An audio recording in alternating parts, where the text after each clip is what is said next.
On my desk, I have two little adorable racers, a pig and a bear. I call the bear DS and the pig BO.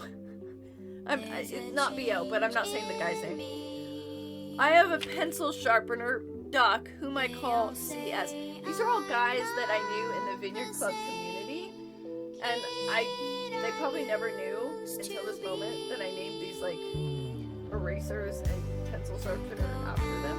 But I was boy crazy. I mean, I was in middle school, hormonal, and wanted a boyfriend. And these are the guys in my life. They don't know what's wrong with me, and I'm too shy to say it's my first love, what I'm dreaming of when I go to bed, when I lay my head upon my pillow. Welcome back to Journaling Through the Years, episode 46. I am Leah, and this is a series on this channel where I read through my past journals.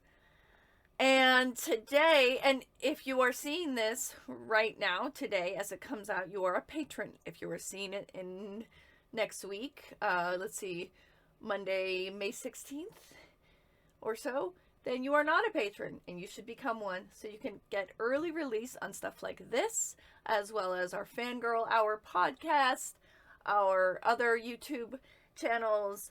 Time Key is our Doctor Who fan fiction, which has a lot of stuff coming out very, very soon. Explore with Ashley Lee, that channel, and the Nate and Laura channel, as well as a bunch of other things I'm going to be doing, and some fun stuff here. So check that out. www.patreon.com/CafeGirl Thriving Artist. You get a couple amazing different fun incentives, including, if you're on Facebook, access into a private Facebook group, and also a Discord channel, which I'm like, once again, I don't really understand how that works. So become a patron and join so I can figure it out. Because I don't know what to do. I go there, I'm like, it's just really confusing to me. Okay, so last week we read from this journal, and I was reading forward, and a lot of it goes into stuff in college, and some pretty intense stuff.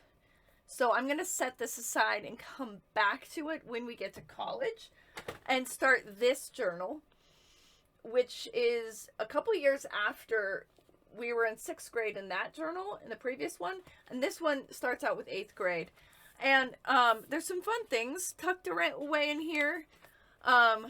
Cool thing is that this was given to me for my birthday by my friend, Corinne. It says, I give you this book for you are such a good writer. Maybe you will write a book. Happy birthday. And then, it has a bunch of different things that are really cool. Like, this was a 3rd place at the Vineyard Club. On the 4th of July, they always had have like fun games for kids. And although I was getting a little bit too old in middle school, I think we still participated in the games as long as we could. I think in high school we finally were like, okay, fine, I'll stop.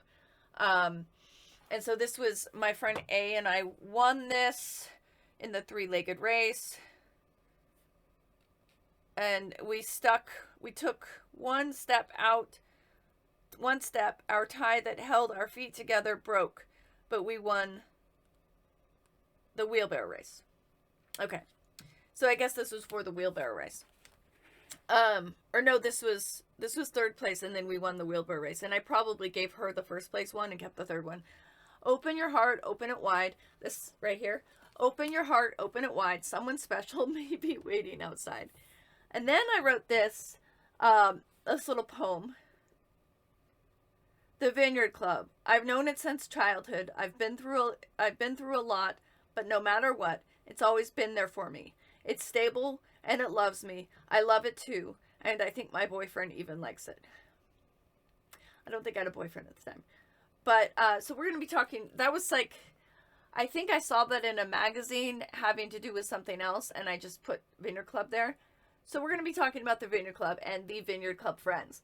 I will put a link below in episode 25 of this series, I talked about the Vineyard Club and what the Vineyard Club friends were. But we will be talking about that in the chapter today. So the first couple chapters, entries in this, and then I want to also touch on that, in this right here, I'm not good at, sorry. Okay, so you see first kiss. I don't want to show too much, but it shows the kisses. First kiss, second kiss, third kiss. Like, I recorded my first 4 kisses, and what age I was.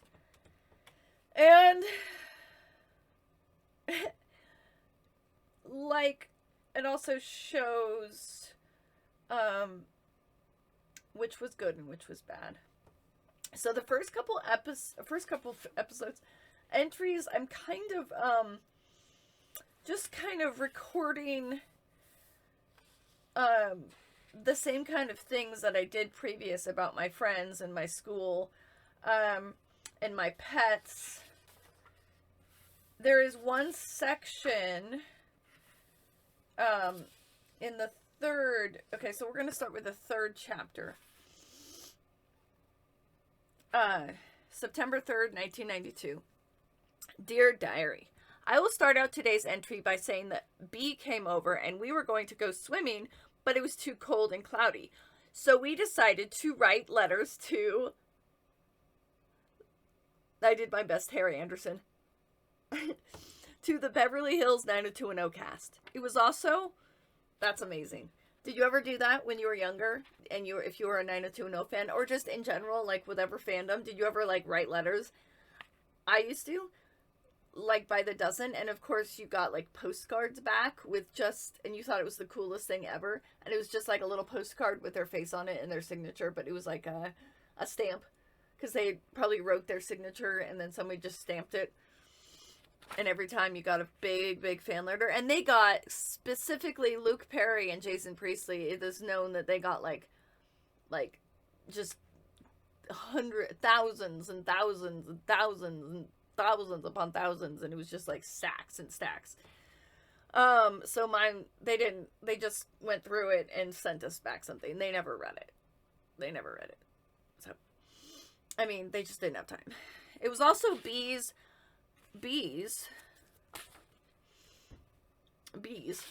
It's also B's birthday. She is 13.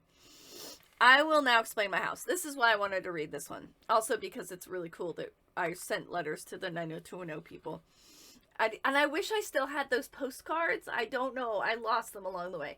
When Luke Perry died in 2019, I was digging around trying to find if I had them somewhere. And I have none of that stuff, like from the things I cut out when I was a kid and hung on the wall of the 90210 cast, or those little postcards. They kind of could have been worth something. I don't know.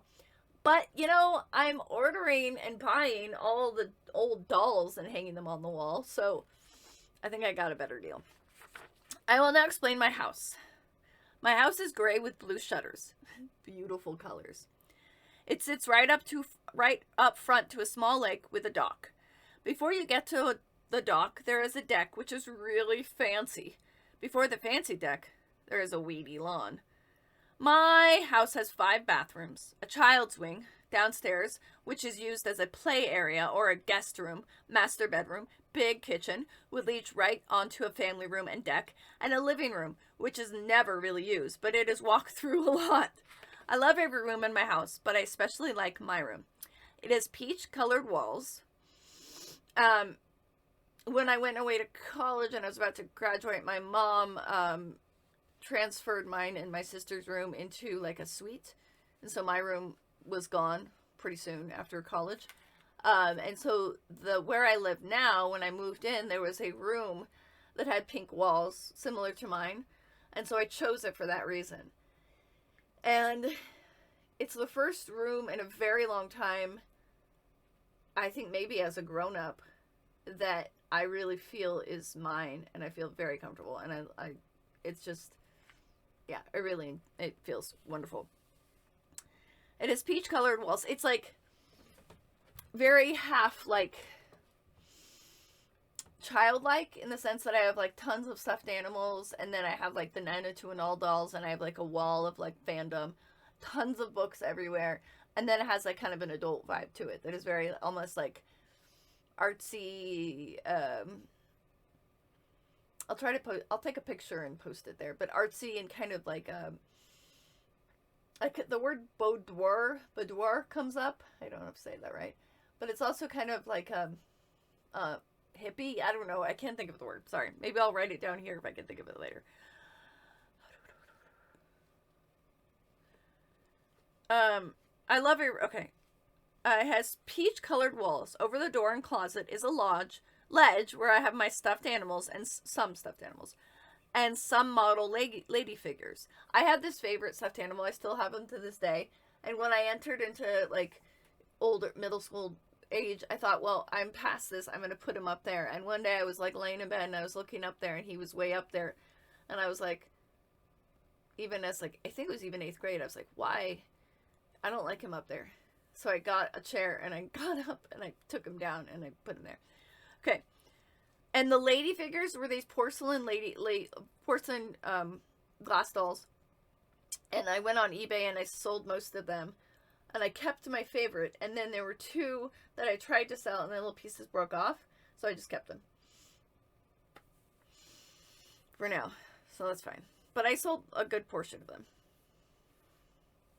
Above that, I have a poster with 6 puppies sleeping, and in the white lettering it reads, "Wake me up for the weekend."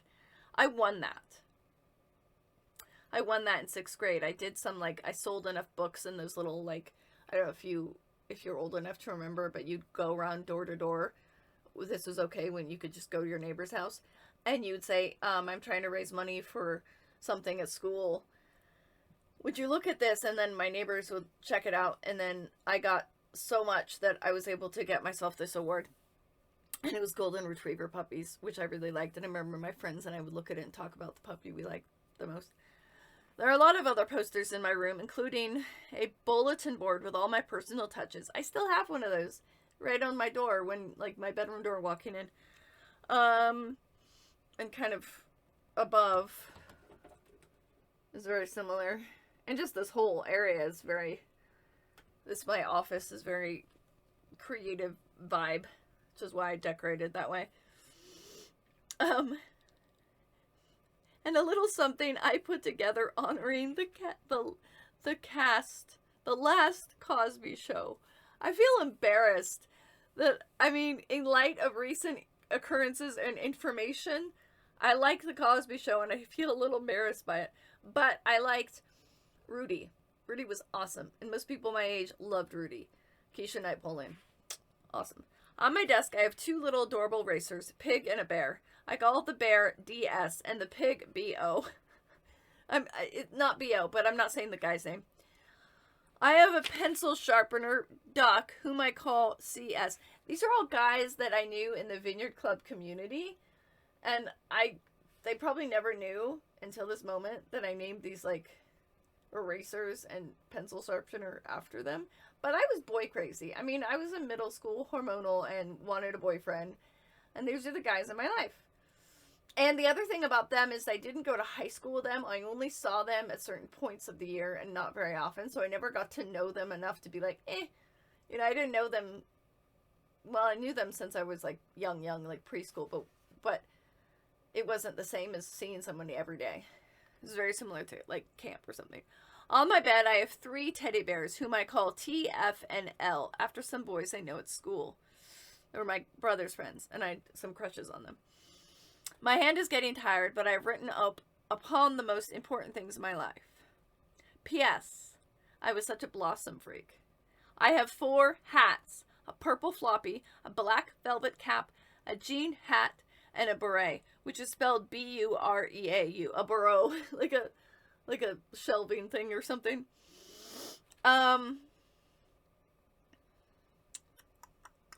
Yeah, if you remember Blossom, who was played by Mayim Bialik, who was later on, I guess, what is that, The Big Bang Theory?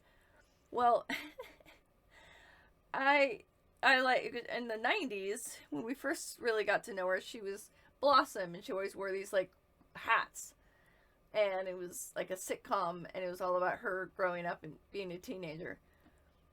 And yeah, just made me laugh. I loved Blossom. I thought I looked like her.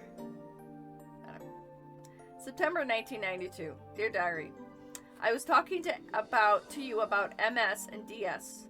A is in love with M. I have fallen for DS. And then my friend, and I don't know if I want to read this because I'm not friends with her anymore, but it's still like private. She goes on to say, I guess she'll read it.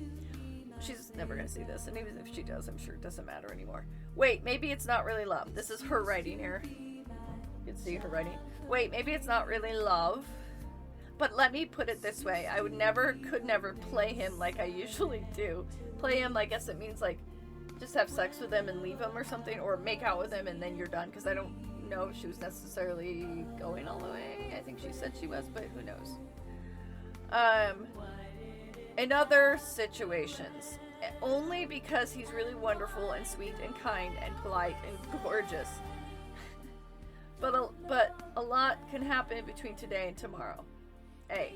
P.S. He will be mine. Oh yes, he will be mine. And I believe that was in a reference to Wayne's World, where I think it was Wayne, maybe Garth. She will be mine. Oh yes, she will be mine. And it might have been about a person or about the guitar. I'm like having some issues remembering, but it was from Wayne's World. Okay, so this is the last one, and this is really a sweet story, I think, because it's like I think I said in episode 25 that I want to write a like some kind of a play, or not a play, a film of some sort about, it was like 4 summers about growing up with these Vineyard Club friends. I mean, obviously I would change the name and do a lot of differences, but it would be based on that. And this is a day in the life, and this is a sweet moment. So September 8th, 92. Dear Diary, guess who called me today? No, not D, but M.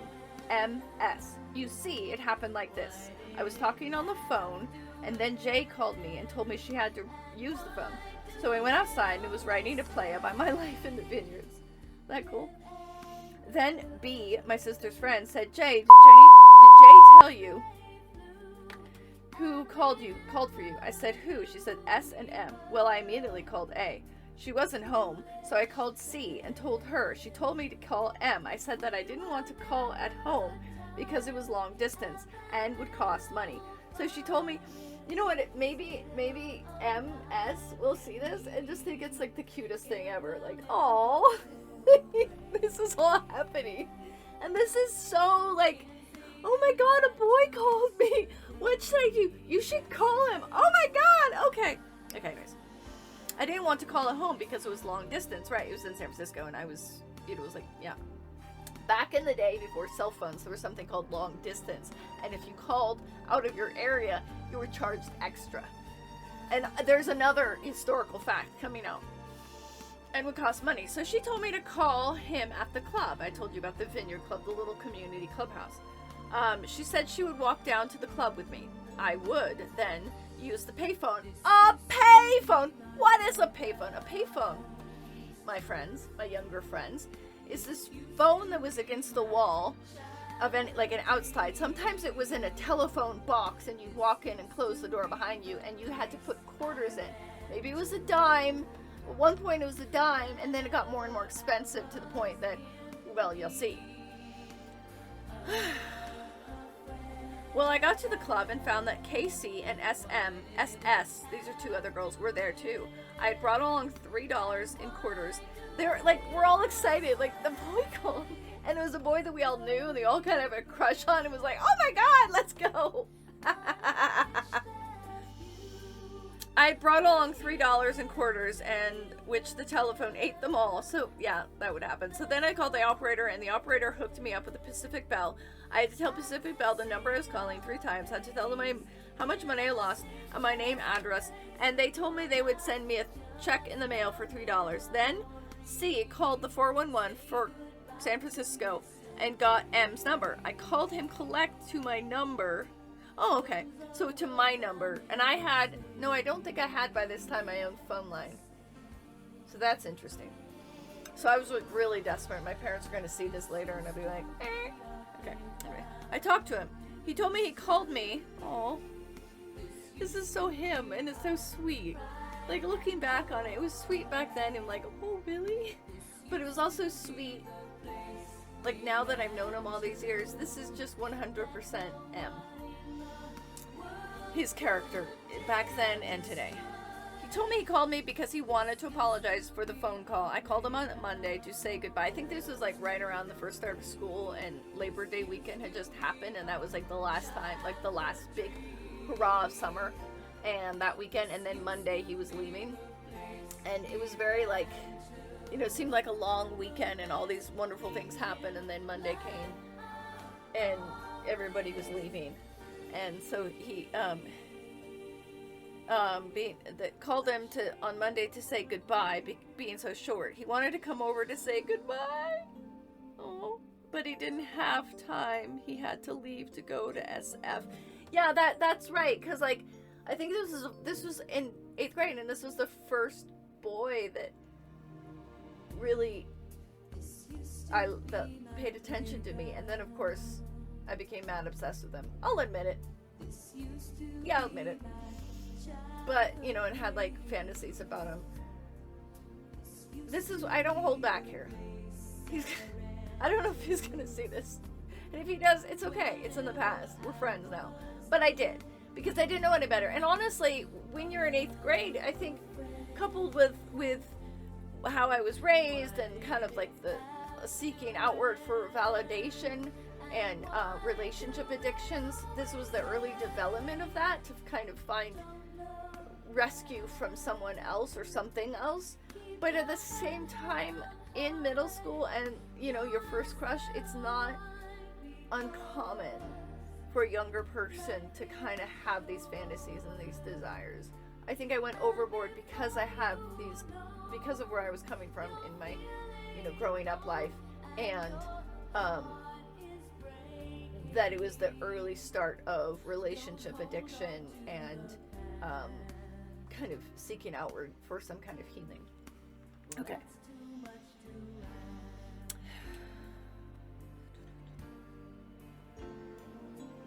He said it was great to have me around, which is just like him today. Like, he would say that today just as a friend. Like, it's great to know you. I'm like, oh, you too. Now, everybody says he likes me and likes me. Well, I don't care. I do care. Why did I say that in my journal? Why didn't I be honest? Say, wow, I was really nervous, and now this guy likes me. K, C, S, and A. Now, you have to remember that I didn't think I looked cute. Like, in my middle school, I had these big glasses, and I didn't know if I was a good-looking person. I felt like I didn't know how to be popular. I didn't know how to dress. I didn't know what to do with my body, and so I didn't feel that I was attractive. And I didn't actually feel that I was attractive until well into my late 20s, when I started therapy, and I was able to kind of get rid of all the junk that had piled up inside me, and the pain and the anguish for many, many years. And so if a guy liked me, it was like, and I would devalue it. Went through a phase, and they're still going through it. He went through a phase. Guess what the phase was? They are in love with MS. It's just a phase. You'll grow out of it. Sorry, Em. You're not. He's happily married now. So that girl didn't grow out of the phase. I know why too. They think this is really embarrassing if he sees this. Okay, he's a nice guy. He deserves to hear this because he's so nice. I'm gonna totally just share it to him. Like, you just gotta watch this. It's embarrassing, but you'll feel highly complimented. They think he is gorgeous. Well, I have to admit he is. You're welcome, Em. You're welcome. He's also the new boy in town. All of them are fighting to get to know him the best, find out who he likes, and hopefully they wish it was them. Haha. Well, it's breaking up friendships all.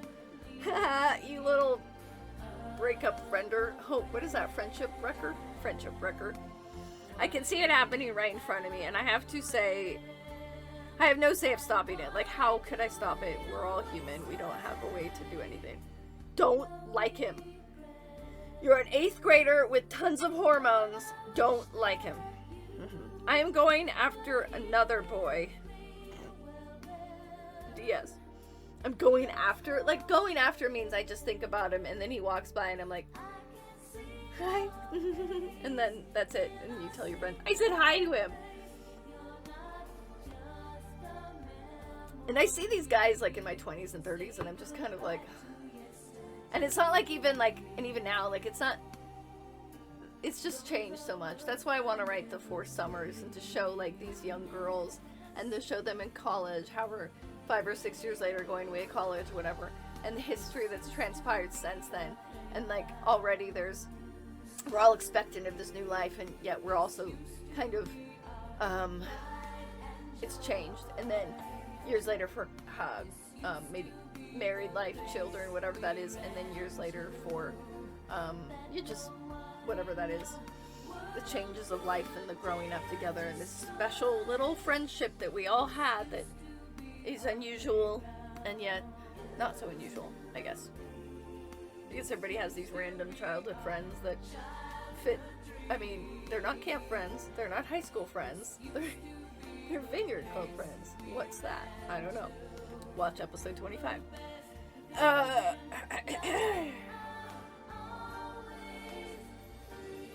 It's making it look like this. C, K, and S against A. Me right in the middle. Between them. I was the Donna of it all. From 90210. Speaking of Beverly Hills 90210. Because I am friends with both of them. And all of them. D being... just plain weird. M and L, I'm not trying to be mean, are the cause of it all.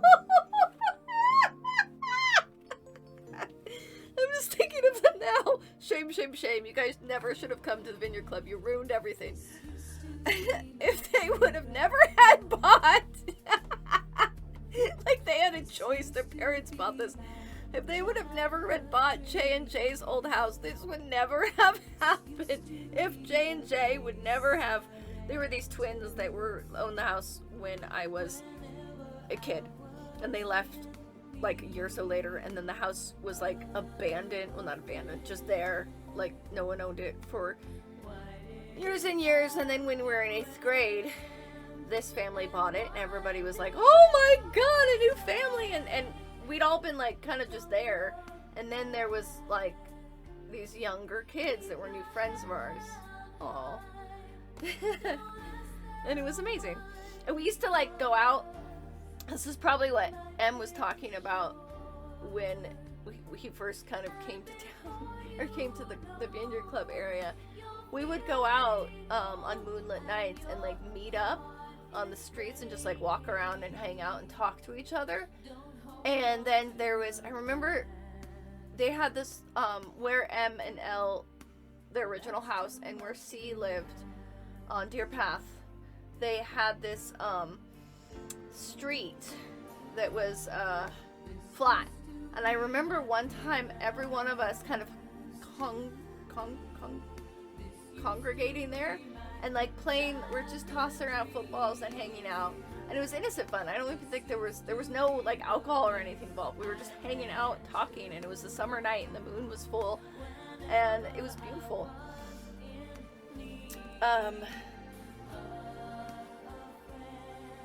If they would have never been forced to move, they were forced, then this would never have happened. All of this sounds like some TV show. Try Beverly Hills 90210. Here it comes. Maybe only call it Vineyard Club 95441. I can picture it. C and I are like, oh, the Brenda Kelly character. M and D are the Brandon Dillon character. A, L, and A are the Andrea Sacrament character. Chris and Ben are the... Oh! C and B are like the Steve David character. This is all Beverly Hills 90210. You can see like my everything shifting. I'm going from Night Court to Beverly Hills 90210. I decided to let you know that I am a total preppy, whatever this means. My friend just called me that. I remember my friend A was like, "You're a preppy. You should be a hippie, but you're a preppy." Okay. That I've totally fallen for a preppy DS. That A can totally have M. That C has totally crooked teeth and just got braces. I'm just letting you know this. Oh my god. That K totally used to like J, C, and SB. So this one girl that I still know lives up in Portland, has a kid. She liked these 3 boys. Okay. That S is totally weird. Haha. Yours truly. Okay, and I'm gonna end there. Because next week we're gonna talk about an absolute tragedy of my young life. Come back and you'll have to see what that tragedy is. If you want, you can guess. What I want you to write down below is if you have any memories of when you were in middle school or you were about this age and your first crushes and all the goings on with all your friends. And I think it fitting that I end with everyone can see there's a change in